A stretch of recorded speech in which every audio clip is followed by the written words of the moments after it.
Hello friends, कैसे हैं सभी लोग। तो उम्मीद है सब लोग बढ़िया होंगे। तो मेरा नाम है अवनीश सिंह और ये आप लोगों का ही चैनल थ्रेशोल्ड।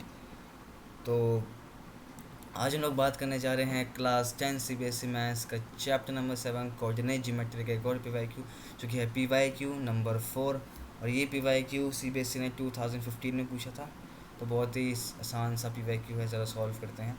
तो क्वेश्चन कहता है कि find the ratio in which the points P 3/4, 5/12 divides the line segment joining the points A 1,1/2, 3/2 and B 2, -5। क्या क्या गया ये, चलो कोई बात नहीं।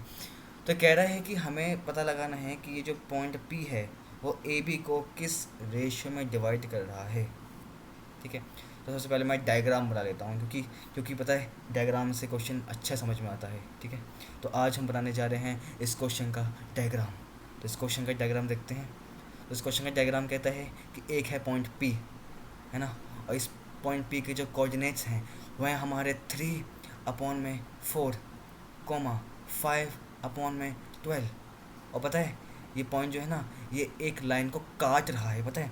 और ये जो लाइन है ना वह हमारी ए बी, ये जो लाइन है ना ये हमारी ए बी।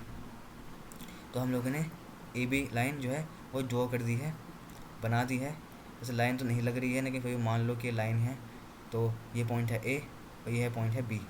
तो ये जो पॉइंट ए है ना, इसके कोऑर्डिनेट्स हैं हमारे 1/2, 3/2।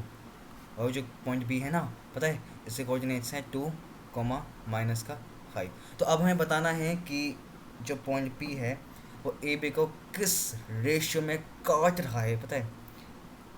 यू नो ये सवाल बहुत आसान होते हैं। ठीक है, कि जब काटने की बात आती है ना, जब भी काटने की बात आती है, जब भी काटने की बात आती है तो हमें एक ही फॉर्मूला ध्यान देना चाहिए, and that is suction formula. That is suction formula. तो आज हम सॉल्व करने जा रहे हैं इस क्वेश्चन को by the method of suction formula. ठीक है, तो जब भी काटने पीटने की बात आए सक्शन फार्मूला को याद कर लेना। ठीक है, तो सेक्शन फार्मूला की तरफ बढ़ते हैं। तो सेक्शन फार्मूला हमें बताता है कि अगर दो पॉइंट हैं और एक पॉइंट उन दोनों को किसी रेशियो में काट रहे हैं, मतलब है ना, तो वो पॉइंट क्या होंगे।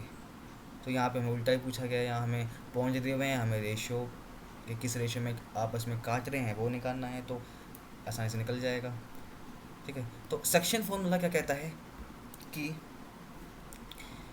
जो एक्स पॉइंट है, मतलब जो रेशियो जो काट रहा है उसका जो जो पॉइंट जिस जो लाइन को काट रहा है उसका जो एक्स कोऑर्डिनेट है वो हम कैसे निकालेंगे। वो हम निकालेंगे mx2 प्लस में nx1 अपॉन में m प्लस n। अब ये एम एन क्या है, ये एम एन कुछ नहीं, ये रेशियो है। तो हम शुरुआत में ही मान लेते हैं कि ये जो लाइन जो कट है वो एम रेशियो एन से काटी गई है। ठीक है, तो m हमें दिया हुआ हो सकता है, नहीं भी दिया हुआ हो सकता है, n भी हमें दिया हुआ हो सकता है, नहीं भी दिया हो सकता है। पर जैसे हमें पॉइंट निकालने के लिए दिया गया है तो हमें m और n गिवन होगा। ठीक है, ऐसे y की हम लिखेंगे। तो y क्या कहता है, y is equal to my2 plus में ny1 अपॉन में m प्लस n। ठीक है, तो अब हमें करना क्या है। अब हमें तो उल्टा पूछा गया है, हमें रेशियो पूछा गया है और हमसे जो है पॉइंट दिए हुए हैं हमको, और हमसे रेशियो पूछा गया है। तो ये फॉर्मूला हम लगाते हैं जब हमें पॉइंट निकालने होते हैं, हमें रेशियो की बना हो। तो कुछ नहीं करना, हम मान लेते हैं कि लेट, ठीक है, let the ratio B k:1, कि ये जो पॉइंट पी है ना ये k:1 के रेशियो में इस लाइन को काट रही है। क्या कर रही है, काट रही है, k:1 में काट रही है। तो ए बी जो है वो k:1 में डिवाइडेड है बाय द पॉइंट p। तो ये k है और ये 1 है। ठीक है, तो मैं इसे k मान लेता हूँ, इसे 1 मान लेता हूँ। ठीक है, तो अब m और n की वैल्यू में पता चल गई कि m की वैल्यू है k और n की वैल्यू है 1। ठीक है, तो अब हमें क्या करना है, अब हमें चाहिए x2 y1 या फिर y2 y1, कुछ भी मान लीजिए, है ना। तो मैं x से ही कर लेता हूँ। ठीक है, आप वाई से भी कर सकते हैं, कोई दिक्कत नहीं है। मैं एक्स से कर देता हूँ, अब वाई से कर लेना। तो जब मैं एक्स से करूँगा तो मैं इसको मान लेता हूँ ये है मेरा x2, ठीक है, और ये है मेरा x1, ठीक है, और ये जो है मेरा पॉइंट जो है वो है मेरा x, जो मेरा ये है, ठीक है।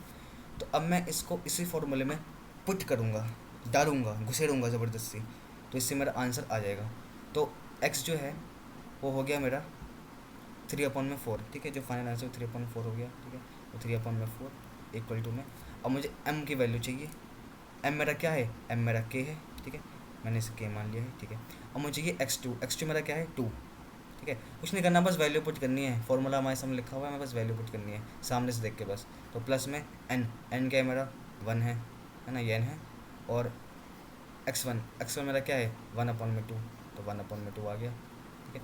अपॉन में m प्लस n, m और n क्या है, k और 1 है, तो मैं क्या लिखूँगा k प्लस 1। बहुत ही बढ़िया। अब मुझे सिर्फ क्रॉस मल्टीप्लिकेशन करना है, मुझे k की वैल्यू मिल जाएगी, ठीक है, और जब मुझे k की वैल्यू मिल जाएगी तो 1 तो मेरा भाई ऑलरेडी है ही, तो मुझे रेशियो पता चल जाएगा। अब देखते हैं, तो जब मैं इसकी क्रॉस मल्टीप्लिकेशन करूँगा तो 3/4 ये इंटू होगा k प्लस 1 से इक्वल टू में, ठीक है, इक्वल टू में 2k प्लस में 1/2, है ना। तो अब इंटू करके देखते हैं, तो 3k प्लस 3/4 इक्वल टू, अब इसका एलसीएम लेते हैं तो क्या बन जाएगा, ये बन जाएगा हमारा 4k प्लस में 1/2, ऐसे ही होगा। तो अब ये जो 2 है वहाँ का वो वहाँ मल्टीप्लाई में जाएगा, तो 2 3k प्लस का 3 इक्वल टू में 4 वहाँ मल्टीप्लाई में जाएगा, ब्रैकेट में 4k प्लस का 1। तो सॉल्व करेंगे हम, तो ये बन जाएगा 6k प्लस का 6 इक्वल टू 4 से 16k प्लस का 4। अब यहाँ पे 16k है, यहाँ पे माइनस में 6k क्या बन जाएगा 10k, और ये जो 4 है प्लस का वहाँ जाकर बनेगा माइनस का 4, तो 6 - 4 इज़ 2। तो कुछ नहीं करना है, अब 10k इज़ इक्वल टू में 2, k को 10 को नीचे भेजा, तो k इज़ इक्वल्स टू 2/10, तो k की वैल्यू मेरी आ चुकी है 1/5। तो k की वैल्यू 1/5 है, तो रेशियो मेरा क्या होगा, तो मैं एन स्टेट में लिखूँगा देयरफॉर दी रेशियो इज़ 1:5। तो ये हमारा आंसर है। तो इसके साथ हमने समाप्त कर लिया है इस क्वेश्चन को, और ये क्वेश्चन जो है आपको 2 मार्कर में देखने को मिलेगा, और एमसीक्यू में भी कभी कभार आप पूछ लेते हैं थोड़ा ट्रिकी बनाने के लिए। तो एक साथ साथ ख़त्म करते हैं इस वीडियो को। वीडियो देखने के लिए बहुत बहुत धन्यवाद आप सभी का, बने रहिए हमारे साथ, और ऐसे ही हम और भी आप लोगों के लिए प्रीवियस लाते रहेंगे इस चैप्टर की भी और आने वाले अगले चैप्टर्स के लिए भी।